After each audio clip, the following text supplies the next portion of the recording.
Hello, everybody. Welcome to the Two Blokes podcast. Today, we're discussing what it has meant to be a man, what it means now, and what does our burden of male performance have to do with it. So, pull up a stump and join us. And today, if nobody minds, I'm gonna kick us off because um, the burden of male performance, which is it's got kind of a notorious reputation in and out of the manosphere these days, because it's being used and misused and thrown around and mischaracterized pretty much from every corner.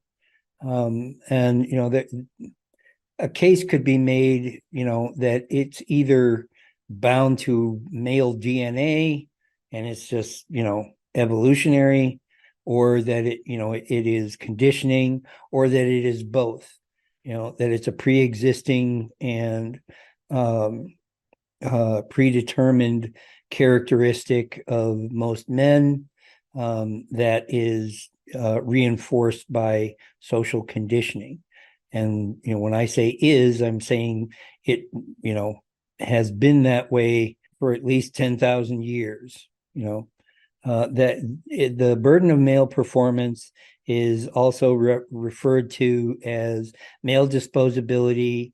Our status as being loved and regarded and respected conditionally on what we can provide and what we're willing to defend. Oh,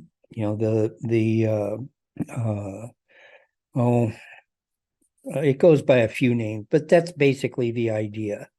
That characteristically, women have always shown up in the world with a value already attached to them, that has frankly, is seen to have a certain lifespan to it, after which it's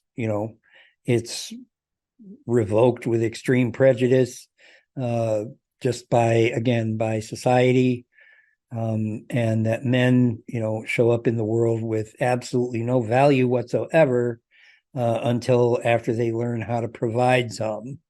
But that it takes a really long time, but tends to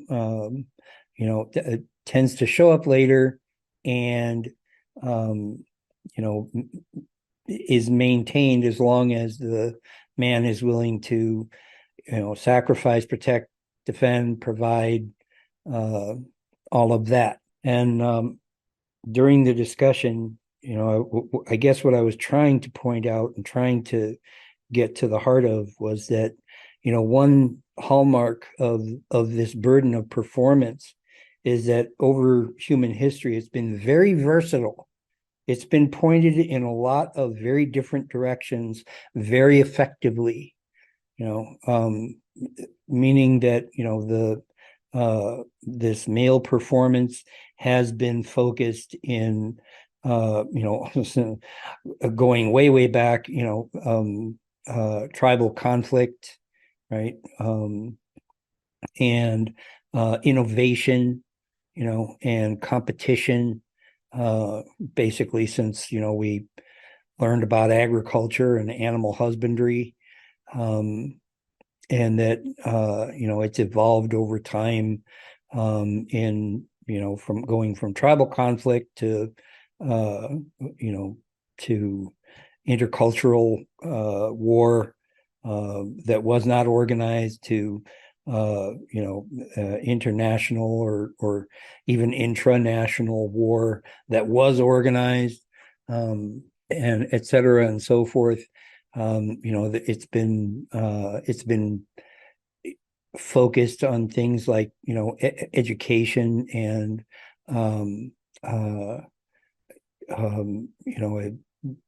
I guess competitive excellence in terms of being able to make a living, right, and be creative and that way, career wise, in the modern world, career performance and career competition. male burden of performance has been pointed at all of those things, along with all the things that it's always been pointed at.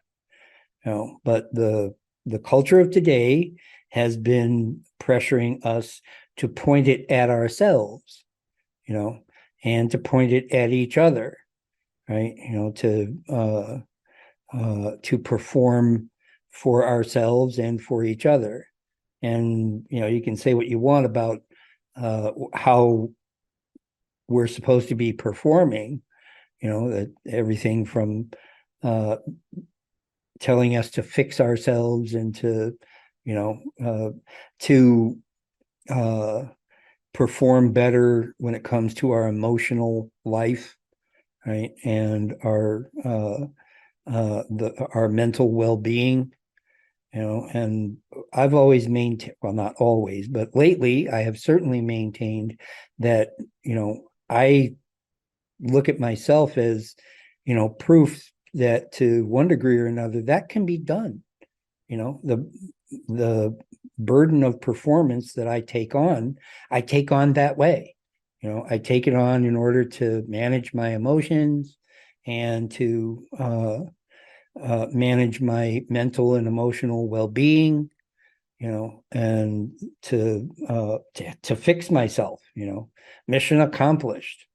But like with everything else, like with the burden of performance in war and education and sports and career and productivity, that performance comes at a cost, right? It's not free. I mean, in war, of course, is measured in blood and treasure. In uh, economics, it's measured in economic success and poverty, right? It's measured in educationally and intellectually. It's measured in a division between the intellectually proficient and the intellectually bereft, right? I mean, there are differences that performance enforces schisms. It creates winners and losers, right? And if we point it at ourselves and each other, are we looking for a winner and a loser here? Because I don't think that's a good idea, right? That's not the kind of thing where you want, a first and second place, right? But again, that's just me, but people say, well, what are you talking about? I said, well, I'm an example of the success of pointing that performance at my own well-being. But the cost is that I'm not contributing to any of that other stuff very much. I am not providing, I am not protecting, I am not defending, and I'm not competing. I'm like, if you want like tens and hundreds of millions of men to start doing that, I have proven that we can, but are you willing to, pick up the check for that, right? Because it's going to be really, really, really expensive, and not just in money. It's like this. It's okay to let that kind of thing happen, but it's not okay to go into it eyes closed. You got to know what you're making this change for and what it's going to do. The video, and I'll put the link in the description to it, that Mike and I were looking at, was a piece by, what's the name of the band again, Mike? Sabaton. Yeah. And it was paying to the battle at Somme, which I even heard way back when about that battle all the way over here on this side of the pond. I didn't know it was. They had a little afterword after the music video that talked about the hard realities of the cost of that battle, and that the boys in the song who were only 16. They were not men, they were boys, went so far as to lie about their age so that they could go do this, and that uh, most of them died right then and there. Mm. That was the very end of their life, right? And the other sort of like secondary cost of what us men are being pressured to do is that we have a decision to make, and not us like Dead Duck and I, but our descendants and descendants, that this if this performance is successful, there will be an end to being able to honor and understand what those boys did, why they did it, and what makes it honorable. We'll have to let go of that. Mm. There will, if this is successful, there will come a time in the future where there's no such thing as a war hero. And to say that will only be because there won't be any more war is a big stretch. Yeah, It's like we're still human beings, right? And what is one of the biggest things human beings do? We fight. yeah, you know but like I said, how like effective and how like manageable is that going to be if for a young man there's no point to it. If he's only an army of slaves is still an army of slaves, right? mm. And like I said, if they know in the end that for sure they will be forgotten just as soon as they hit the ground, kind of fighting are they going to do? See, um the last part of that sounds quite good, doesn't it? mhm. If they realize their own value and their own humanity, they're not going to want to fight anymore. And on the grand scheme of things, that doesn't sound too bad to me, if I'm brutally honest. So yeah, Yeah, I mean, it doesn't sound bad. Uh, as long as everybody's on the same page with that all the way around the world at the mm, same time, then that's the natural outcome of this, is that there won't be any more war. yeah, You Again, though, I'm kind of consequentialist. It's like um, like we have all got a better chance of being abducted by aliens tomorrow than everybody waking up tomorrow, wanting peace at all costs. yeah. Right? I mean, I hate to say it, but that's just the reality of it. Well, I mean, Yeah, that's what the First World War was, wasn't it? Essentially, it was peace at all costs. All costs being millions of lives lost. pretty much. You know, And as normal, it's you know men and boys that are put in where it's their lives, being sacrificed. right. And I do call for men and boys to start recognizing their own humanity. Unfortunately, in the UK, we learnt that's not going to work. We learnt that during World War One with the White Feather movement.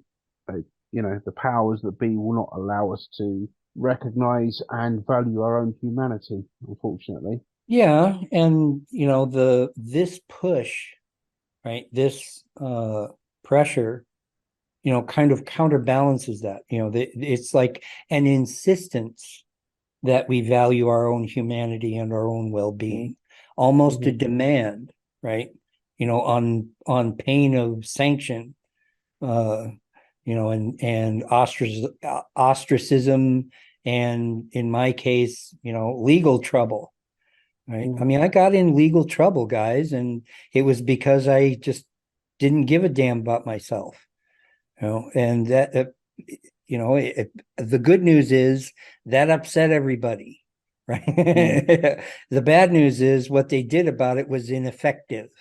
I had to figure out what to do to fix that all by myself and by blind luck, mm neither of which is transferable. Like the next guy that finds himself in the same situation I was in, I can't just hand him a box with all of the with all the fixings in it. It doesn't work that way. Yeah. See, It's like they, I think we're seeing this though.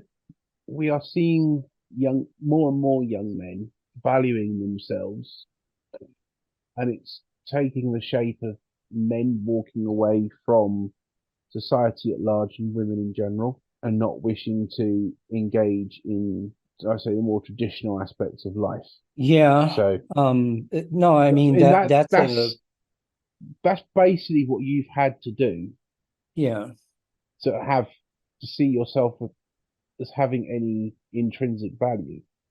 You've right, had to eschew everything else.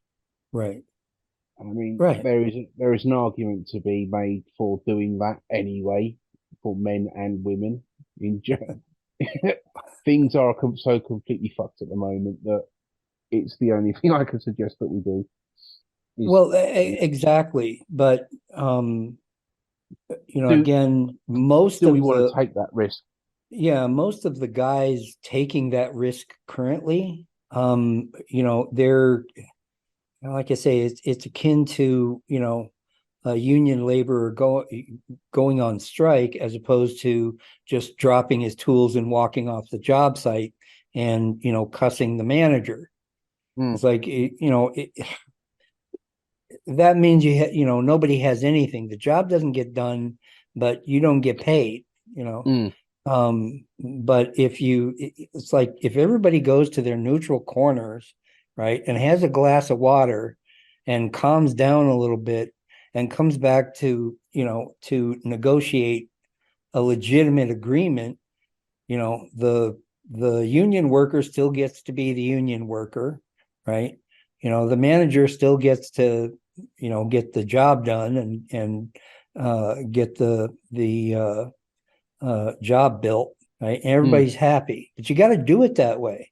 You can't just throw all your toys out of the crib and stomp off. Right? It's like well, I shouldn't say you can't. I mean, it's just unwise, because then there's a mess to clean up. There's reparations that have to be made from both sides between two parties that are, antagonistic toward each other. It's like if you Hmm. can just cease the business as usual long enough to figure out why everybody's doing it and to have everybody agree on why they're doing it, then you can get back to it. Hmm. And like I said, that's the one thing that isn't getting that much, discussion. And a lot of it does center around things like putting pressure on men, to fix their mental and emotional well-being. I mean, I don't have to tell you that, I think that men are way overdue for that. We are. I mean, we've been slacking, you know, in I in like loving ourselves and showing the world that we're worthwhile, just because we're here and being I able to prove it. I think that goes back to what I was saying earlier on about the white feather movement, though. Well, yeah, People I mean that that is a good symbol of it. It was, it was carried out. The foot soldiers of the white feather movement were, women, Mhm. but they were, they were deployed as useful idiots. Yeah, These were people doing something they thought was for the greater good without really knowing why they were doing it. That was, that is one of those few things that I am going to uh attribute to just blind stupidity rather than malice, right? It's just like this is like one example I can think of was the white feather matron that handed a white feather to a young man who was in civvies, civilian clothes. It happened, he was, what was he, on his way uh, to be decorated for, some heroism in battle, and yeah, didn't happen to be in uniform. yeah, It's like I said, this is that woman doing that was the act of a stupid person. yeah. And like I say, most of that was, I say they were just being useful idiots. They were just deployed by somebody else or somebody's else who told them, if you see a young man out of uniform on the streets of London, you should call him a coward. Mm. It's like, and ask questions later, right? And it's like, this is what you get dumb people to do. Yeah, It's that kind of stuff. Um, I think but what society. the outcome was that, unfortunately, these young men, while not being stupid, uh, they were emotionally vulnerable enough to take it seriously, go Yeah, enlist, and like suck up a bunch of mustard gas. yeah, You know, yeah. uh, so I mean, That's. I think society is finally ready. I will say that. I think society is finally ready to accept men's intrinsic value and their intrinsic humanity. I don't know if feminism is ready for that, but I certainly think society in general is. now I And think, Yeah, I think we've gotten to a point in yeah, this isn't going to sound great to be honest. We've gotten to a point in society where the greed, if you will, or people are in such a place that they have enough. Yeah, that sounds better. We're at a point where people have enough of their needs, and now they've been talking more about like basic needs, but they're now talking more about emotional and mental needs. And because of that, they're very open since this is something very new. So it's like yeah, people are able, and it's a good time. It's just how to go about it, right, considering some of the right, past right, views on males. yeah, exactly right. This is it's a kind of a delicate moment because you're right. People are supported at least well enough where they're not, as desperate as they had been for so long, and they are starting to, they, people in general, and Mike, Dead Duck, I think you're right. That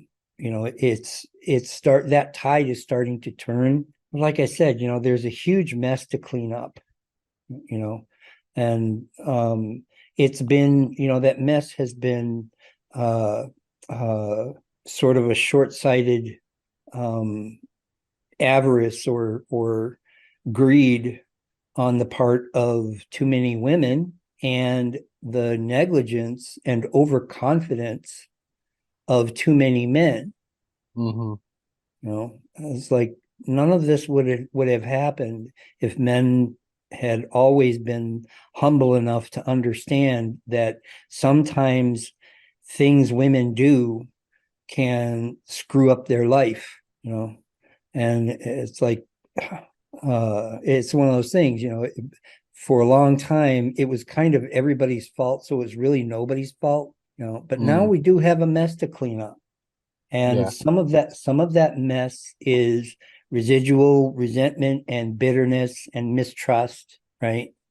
mhm, From both sides. That's just a fact, you know. yeah, And some of it is the opportunism, of very self-interested and narcissistic people who really, really, like I said, all the way back to White Feather, all of that was driven by very self-interested and narcissistic people, you mhm, know, like there's always a mastermind, there's always somebody behind the somebody, yeah, the woman handing out the white feather was a moron, but they were a useful moron, yeah, right?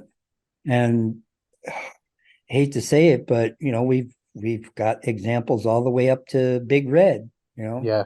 Oh I mean, God. I've got a load of compassion for Shanty Binks because I'm watching her, especially watching her, rant and rave and wave her arms around. But with her compadre just a few feet away, I was a lot more worried about her than I was about Big Red, because Mm, Big Red, I took one look at that the very first time I saw that video. I said, here is a useful idiot. Here is someone being a puppet to somebody that doesn't give a damn about her, mm, and never will. Right. But the other one, the one that, nobody talks about, that never that said very little, you could tell, her intent was malicious. mm. Right. And like I said, these are the people you want to look at. Everybody talked and made a big fuss about Big Red because she was loud and had bright red hair and kept, shoving her face in the camera. Forget about her. Okay. She, like I said, she was a puppet. She might as well have Yeah, had a hand up her butt. But the yeah, other ones and the ones off camera, you want to worry about them, because they have a real interest into holding on to, the way things are right now. And they are the problem. mm, Nobody talks about it. Nobody oftentimes even knows who they are. But like I often say, if you want to understand what's really wrong in a really contentious situation, just figure out what nobody's talking about, and who nobody is looking at, and there will be your answer. yeah. No. Mm. Sorry, I'm just looking her up actually, seeing what she's been up Mhm. to. Yeah. I think some guys are also just tired, not only because of useful idiots, but because of like just in general, they're tired of just the way they're treated, the way they're viewed. I mean, Les has brought up earlier how we are now in like this, do things about you society, focus on you. And I think with that, some people are finally looking and being like, okay, well, I don't want to do this anymore. I don't want to sacrifice as much anymore. I don't want to go war. They're very much taking like that Mm, new sort of wave and saying, hey, okay, you want to focus on me, then I will not I don't want to do this and this and this. mm, I feel this is making sense. Also, just because of the fact that society is also confirmed that way, it's carrying that possibility. I don't know how much I should really talk about it, but I think a decent example is some of the managers and some of the people who work in the office on that were talking about how previously they were super stressed out with these super long hours, the typical like you not back home until like 8 or 9 p.m., raising their family, making money, stressed out. And now they start working at these more sort of newer companies, and they're taking more breaks, spending more family time. The other things that they like want to do. mm. That's a cultural And shift the in company America. allows them that. They give them the paternity and the family time. They allow them to take care of stuff. Mm, yeah. You're going through a cultural shift in America, so people are starting to demand to be treated a bit more humanly or humanely. I don't know what to Well, say really. I don't know what to say. like I, I was telling you, Dad, before we started, like, even I took a week off a couple weeks ago. Um, and I pampered myself, mental and emotional health wise, right? mhm, I was just like, I got to take this time anyway, or I'm going to lose it. And I don't really have anything much cooking right now. So, I'm just going to go make it all about me. Right. mhm, And I got to be honest with you. Um, you know, I, I don't really care for making it all about me, to be honest with you. I mean, it's okay for a while and I can do it a little bit. And I can, like, make something out of it that's good for me. And, just because I'm me, whatever. But either it's the conditioning or it's in my DNA that eventually it's like, I don't like this that much. I mean, it's nice and it's okay and everything, but uh I want to help people, and um I want to know that other people are okay and happy and well provisioned and everything. And, of course, me being me, I was like, why do I feel that way? I said, well, it's either the conditioning, or it's just in my genes, or both, but that's just the way it is. Right. Yeah. And, and I thought, if I was not this way, what kind of person would I be? If I was the kind of person who was always comfortable making it about himself, the truth is I would probably be, a lot more well off. Right. And have a lot more status, but I'd just be a bad person. you know, what I Yeah. would be is selfish, and self-centered. And it's like, I don't like that, you know. Um, Even, in my worst days, uh, I was still very self-destructive, you know. But like I say, when I point that performance at doing that, I still find myself saying, I don't want to do this in a vacuum. Mm. I want to do it so that, I'm able to say I'm valuable just because I'm a living human being. So, it's like, okay, mission accomplished. I got that done. Right. Now Yeah. what? You know, I'm not uh, irrationally self-sacrificing, and I'm not subverting my emotions and all that Mm. stuff, but like I said, that's not the end of the game. That's not the answer to everything, Mm. for me or for anybody else, and putting all this pressure on us to act and think that way. It's like you want to be careful with that, because men are capable of just taking an idea and just running off the end of the earth with it. Mm. And then you got a bunch of narcissists running around. Yeah. So It's, I think, yeah, I'm not a man. So you will, it's what? Right. but I'm not a man. So you guys are talking. I was thinking, I feel like guys inherently feel a sensitivity that women don't. Like they feel like they have to do something, whether it's good or bad. Yeah.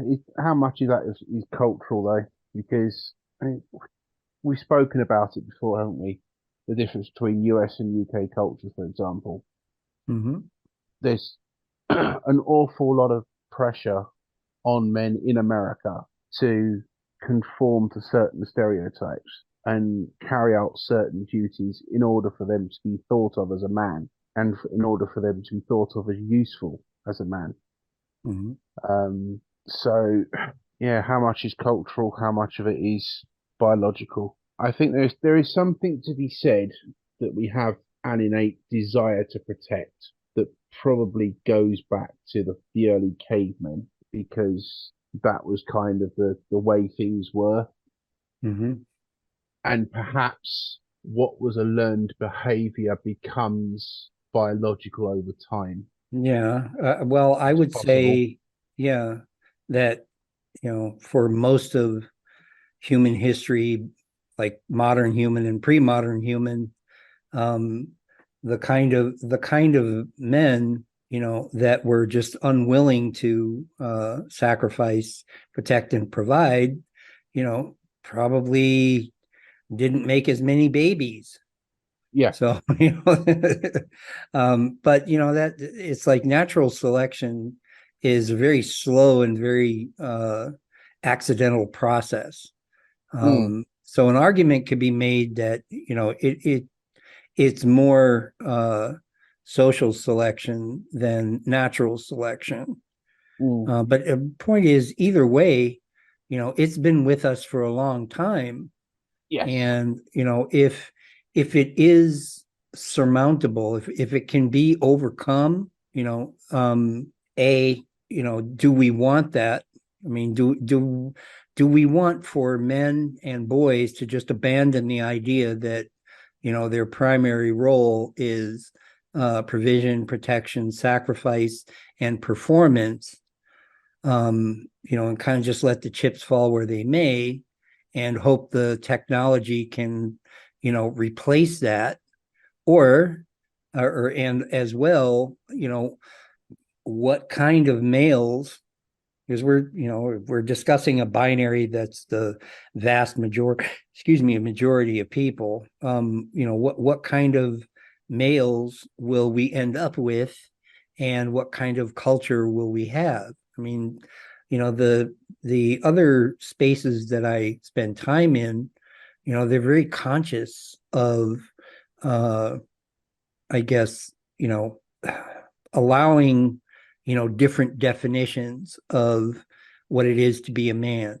and I am the one who always has to kind of point out, well, okay, you know, I'm right there with you, but, I won't, I won't be the one paying the price for that, right? I Mm, won't be here, right? Some of you guys will be, and if you're okay with, if you go into it with your eyes open and you're ready to go, I say go. you mm, know I'm okay with it. I don't have an investment here, right? But if you're not ready, it's like I care enough, and I'll just say it, I love them and you all enough so that I want everybody to be aware there's a price for this, mm, and if it's sort of it's like I say, if we just do like a little bit of re-engineering men and leave the rest alone, for one thing, it's going to be a lot harder to maintain that, right? To maintain men that are, a little bit less competitive and a little bit less self-sacrificing and a little bit less, um, uh, burden to perform, right? It's tricky. It's like this is not the kind of thing where there's a cookie cutter answer. It's like where do they become less competitive? Under what circumstances? Where do they become less willing to be emotionally, well, they would say stunted. I would say emotionally stoic. But either way, it comes out the same way. If you mm. have men that are a little bit more emotional, everybody has to make room for that, and Yeah, everybody has to like be okay with it, because if not, what happens is they'll go back to being emotionally stunted. which is what a lot of men describe in relationships is the one occasion that they do open up, Mm-hmm. they're shamed for it. Mm-hmm. And it's something I've experienced, and I think just about every man ever born can Yeah. Yeah. attest to. Yeah. So that needs to be dealt with. It Right. needs to be made clear that that's not okay. Right. And I was on a live on TikTok earlier on, and somebody was saying about, if you try to get ex former boyfriends and stuff to open up to her, it's like you have to earn that. Yeah. You have to prove that you are worthy of that. And I think men being vulnerable around women is as valuable to the men as women's chastity once was to women. Well, And I think that's yeah. why a lot of men will not open up because they don't have the right person to open up to. Yeah. Yeah. Whereas in nowadays with much younger women, not girls, women, they are far more willing to give their bodies away cheaply, and I don't think men are willing to give away their vulnerability so cheaply. Right. I kind of want to hear from Katrina on this, because lately, like, you and I have had conversations about women's reaction to men's vulnerabilities and emotional weakness, vulnerability. And I've had those conversations with a lot of other women too. And it's like, I feel like I'm preaching to the choir whenever I talk to you, just because you kind of already get it, and when I have those other conversations, it's the same thing. I'm like, look, I am not giving you any news here, that you need to make space for me to be emotionally vulnerable. with some of my caregivers, they insist that I be emotionally vulnerable, sometimes kind of assertively, but they're on this side of this fence already. They're here, and I'm like, that's great. What about the 3 billion other women? What it's like, should we just like leave them alone? I mean, it's like we got to do something, and frankly, I don't know what. So, tall lady, what do you think we should do? Um, so I really am talking about it. And I really am sorry about all the background noise. This is just quite a loud city and also quite dirty. Like I mean, dead duck. I might want to go back to the UK. It's a bit cleaner, but I don't really know what to say. It's so hard because it's understandable why men they don't want to give their vulnerabilities in music. It's understandable why they would be scared because there's a lot of different genres. Just personally, I'm being honest, I have a lot of exes I would love to me, but I also understand it because their exes before me were pretty awful. They try to open up, they got shamed for it, they're cheated. It's a lot. So you can't blame them because they don't want to be hurt. It's hard to be open. At the same time, it's hard when two people are being vulnerable with each other. And I think just another thing is like you sort of need to find a way where you sort of raise your kids of both genders, which values that sort of match up. You need to teach them how to deal with each other's vulnerability. And a lot of people haven't done that for a long time. A lot of people, it's very much, it's like how young fathers, like first time fathers, explain when they first have a son, when they first have a daughter. When they have a son, they'll protect their son. When they have a daughter, they will kill for their daughter. There's so much more emphasis put on the daughter, her emotions, and her feelings, and not as much on the son. And so, because of that, the daughter sometimes never really learns how to handle her brother, or dad, or boyfriend emotions. And so, with people, as long as they're adults, I think the hard thing is they're going to have to go through this hard process of sort of relearning what they know about emotions and vulnerability, especially the younger generation too. I think they're a little confused when they're giving themselves body wise so freely, but at the same time, there is still some vulnerability within that. And some of them, I don't really understand the difference between physicality and like physical activity and just like psychology and mental togetherness, yeah, mental understanding. And so it's sort of trying to understand that because some people think you just have a relationship just based off physical activity, and that's very much not the case. You can technically keep one, but it usually won't last for long. Right. And I honestly can't blame the guys though. I mean, they're in a world of they don't they still somewhat have old expectations on them. They also are told to check themselves, but still help the family. They're told they're not man enough to do this. They're too, toxic masculine. They do this, and it's a confusing world. And so it's easier to stay in a little box, unnoticed, don't have to know nothing, work away. Yep.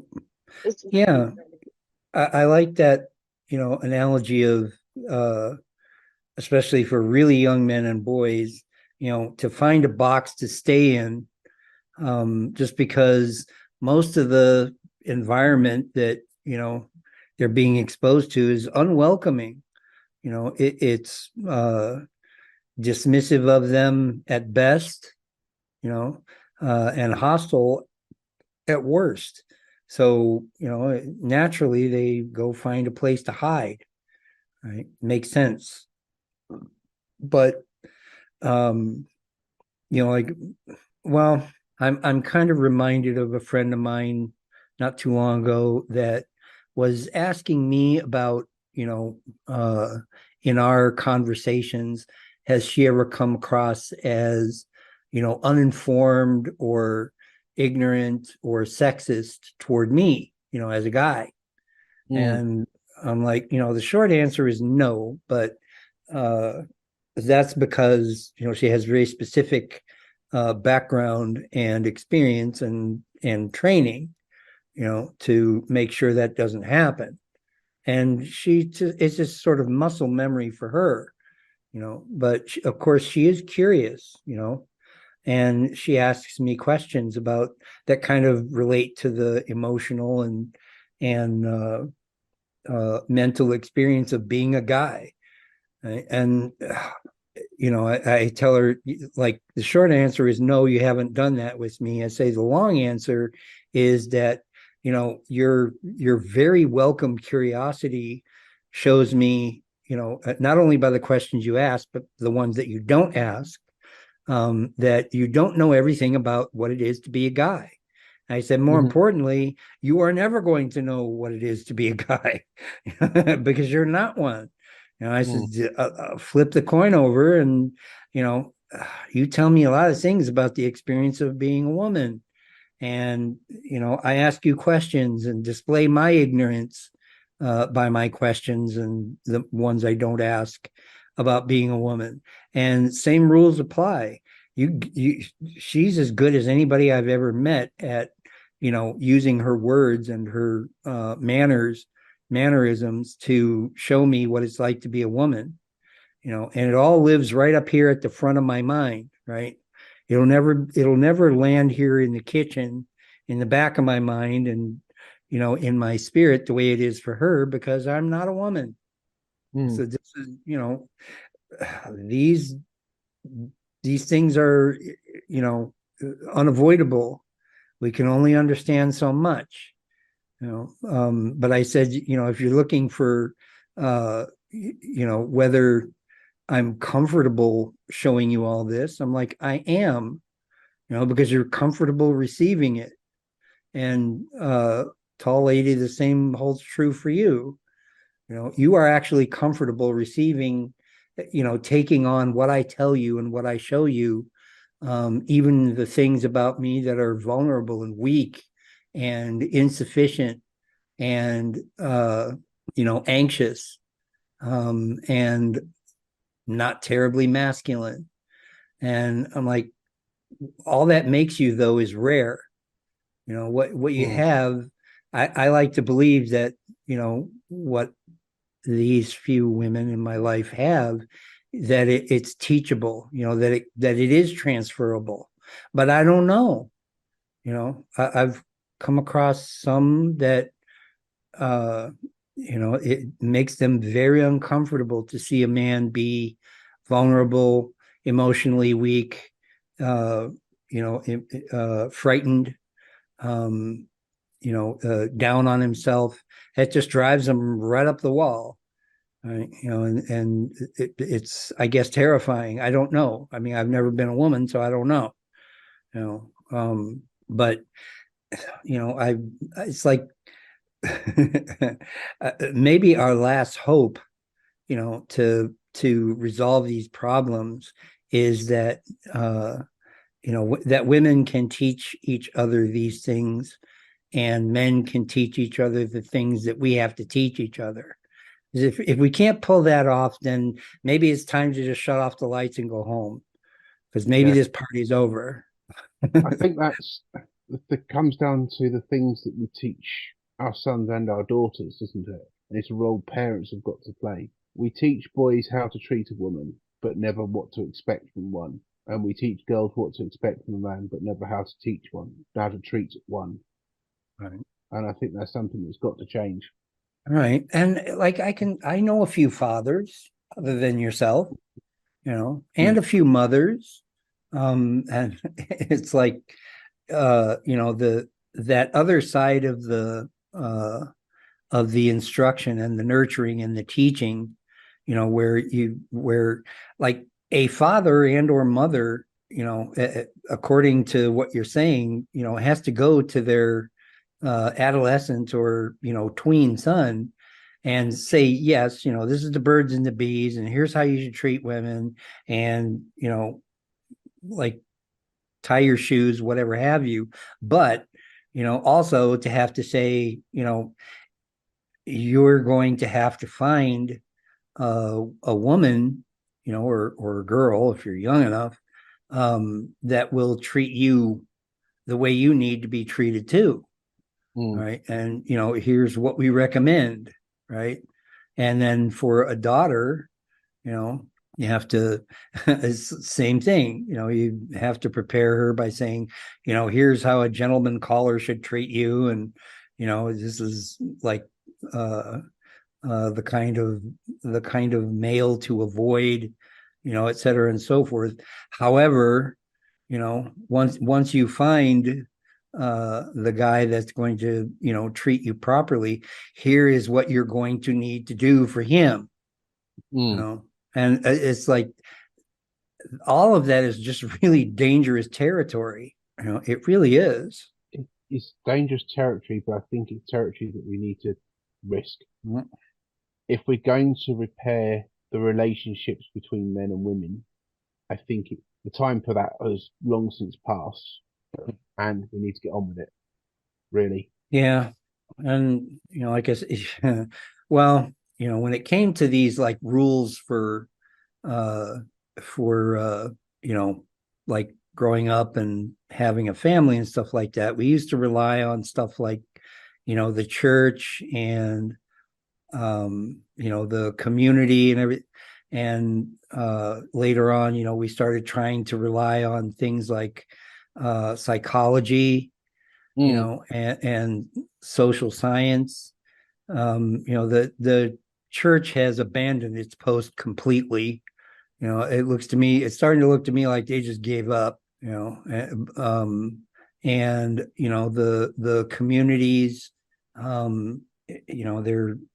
they're either micromanaging, but they're going it takes a village route, which is like not necessarily, or they're abandoning their post too, so it's like people have turned to, like I say, psychology and family counseling and social science, and they haven't just abandoned their post, right?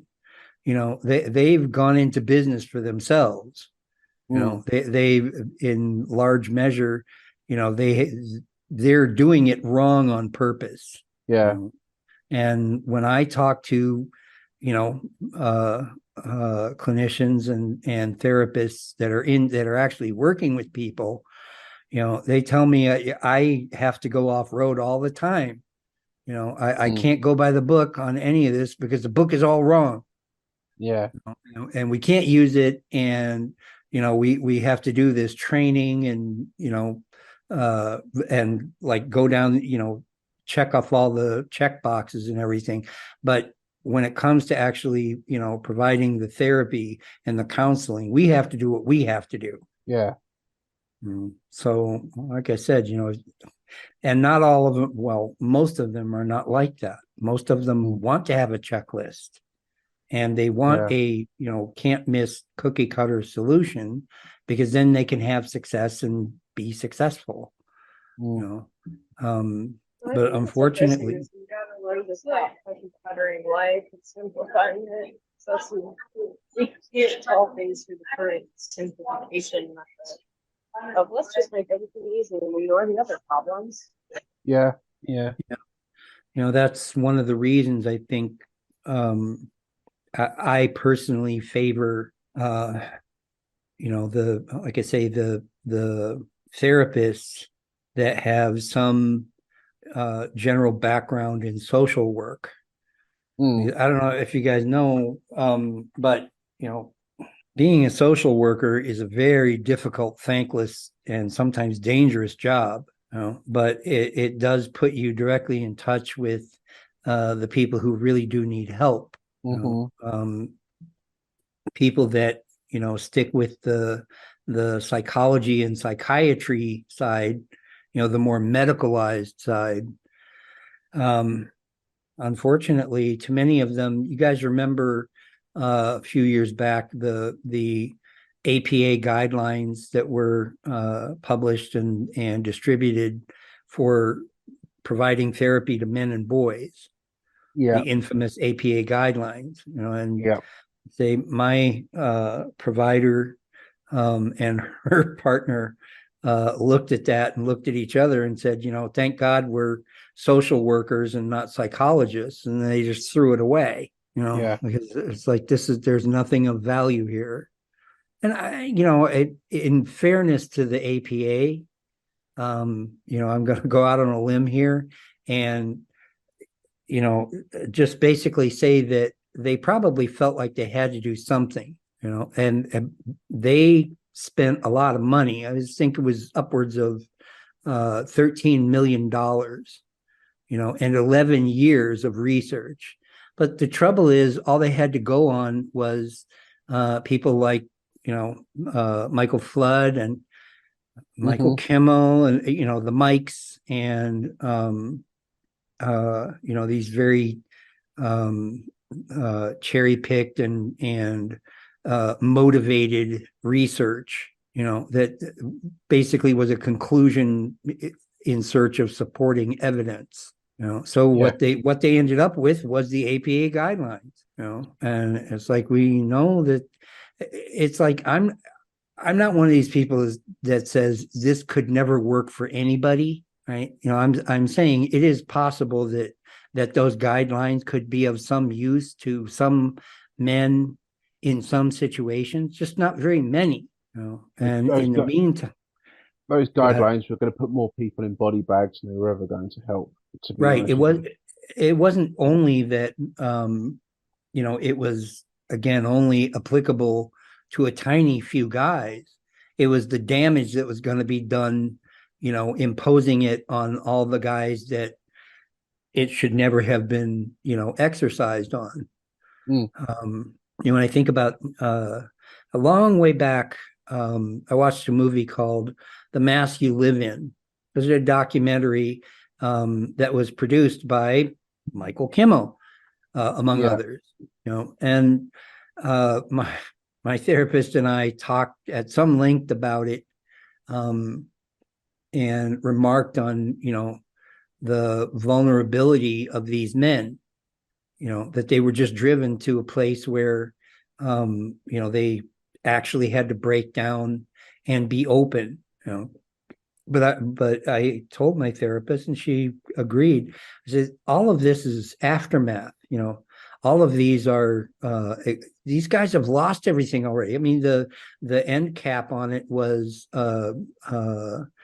you know like a scene where it was this men's group in a prison, Hmm. of men being vulnerable and being open and authentic.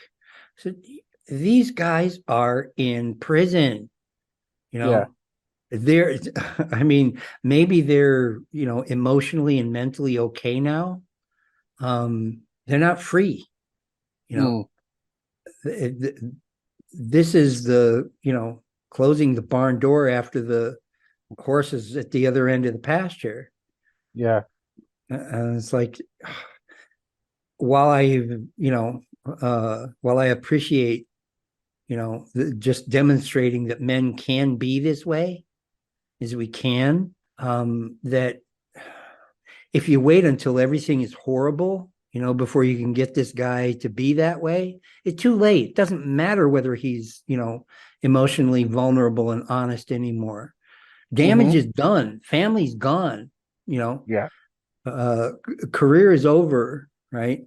Freedom taken away. And I'm Yep. like, we can't, it's like we can't approach it that way. Literally. Yeah, we can't. I mean, that's not a viable option. No. Uh, if the solution really honestly is a lot more vulnerability and a lot more openness and a lot more I guess more feminine traits, I'm like, okay, I'm all on board with it. I got nothing to lose anyway. Mm. But I'm like, the point is, if you want all that, once again, you have to understand it comes at a cost. Things that that we all have enjoyed and taken for granted forever are going to start to disappear, Yep. and they just won't be part of life anymore. and I'm like, I'm okay with that, but is Mhm. everybody else? It's a case of what do you want most. Do you want all the nice things and, you know, men dying in their droves by suicide and everything else Hmm. that is going on, or do you want to fix men? If that's the simple Yeah, long and short of it. right, It would right. it, It the simple is. question is, do you want to fix men so that men are healthier, better, and everything else, or do you want society to carry on as it is? Right, Now, you and I, we would quite like to sort men out, fix them, right, fix right. that, get them back onto an even keel, because at the moment Hmm. they're certainly not. But we understand that in order to do that, it's going to call on a big sacrifice from everybody else. Right, right. And I think society is starting to wake up to that fact. Yeah, And I think society's getting into a place where it's ready to pay that cost if necessary. right. But I wonder how long they're willing to pay it for. Is it just going to be my generation that is willing to pay it? Are we going to put that cost back onto the tall lady's generation? Because ultimately it's always the generations that follow Right. that have the highest price to pay. Yeah. You It's know, it's it's it's it's okay for your generation, Taz. right. Right. You Yeah. I know? mean, I'll be gone from the table long before the check shows up. But Yeah. like, tall lady, I was talking to someone about you. Um, so I was talking about you. And it was the discussion was that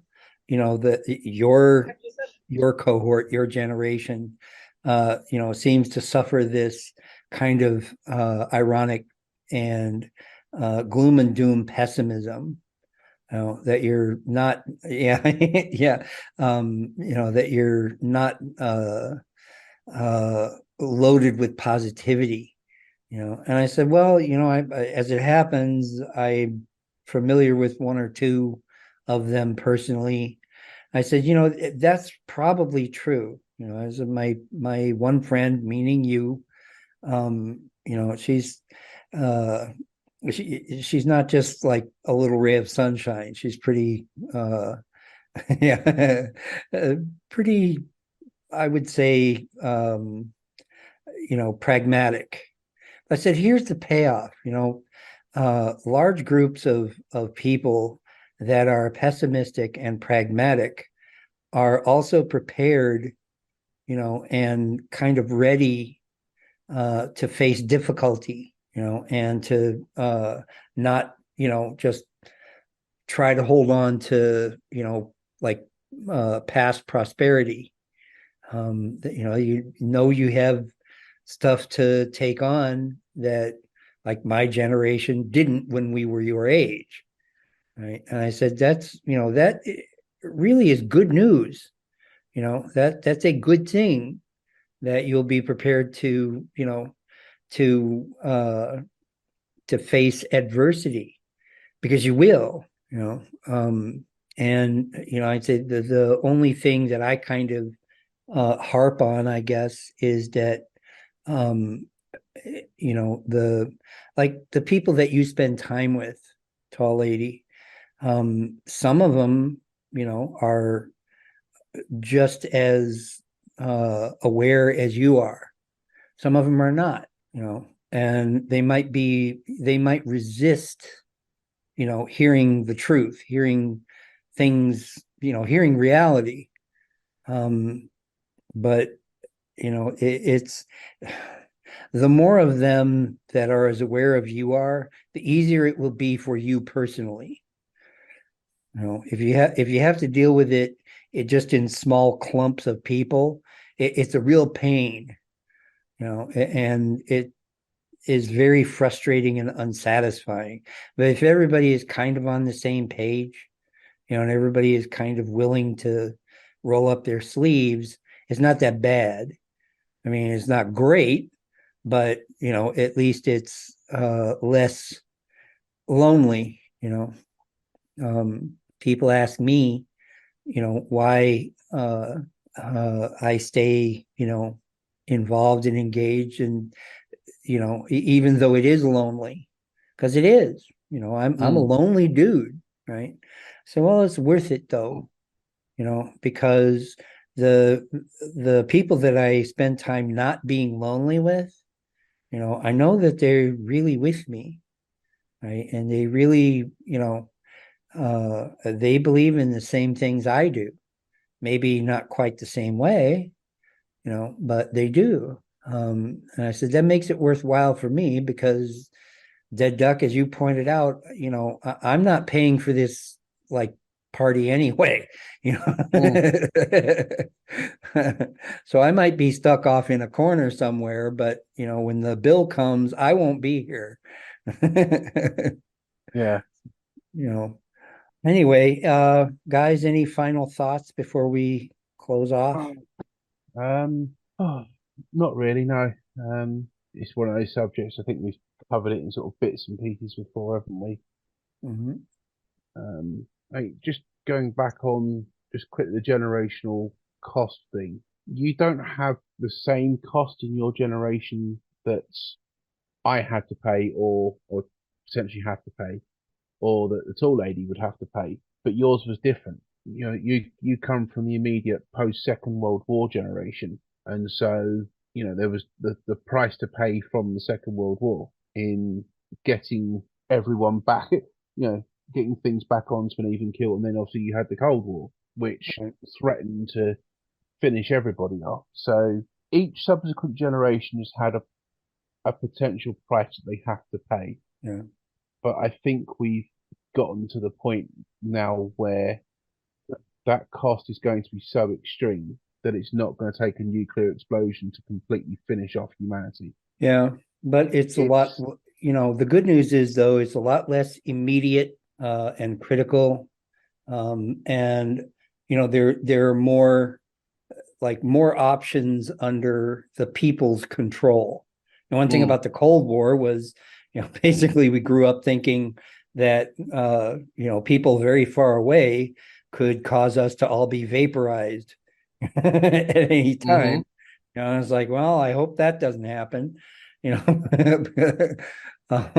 but there are a lot of things that like Dead Duck, your generation, and certainly Tall Lady, your generation, can do, so that while things will be difficult probably for quite a while, that will be okay. That eventually things will get worked out and people will be focused on human progress and not being vaporized. Yeah.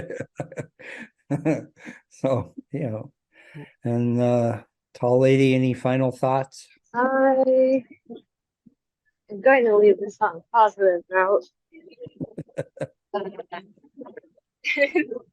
I think that we can take from this all that, at least on the right hand side, things are changing.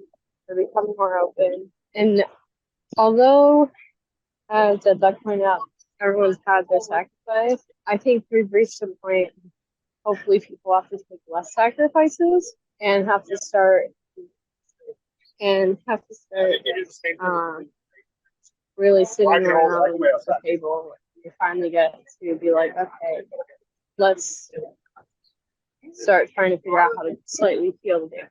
Not completely fix it, it's fully fixable, but start healing together and make a happy world. And that's my positive note. Well, thank you. Thank you. All right. I guess we're all wrapped up here. Thanks everyone for joining us, and thanks everyone for listening. I want to thank both of you. As always, so grateful for you guys spending time and talking with me about all this. And we will see everybody next time. Thanks for coming.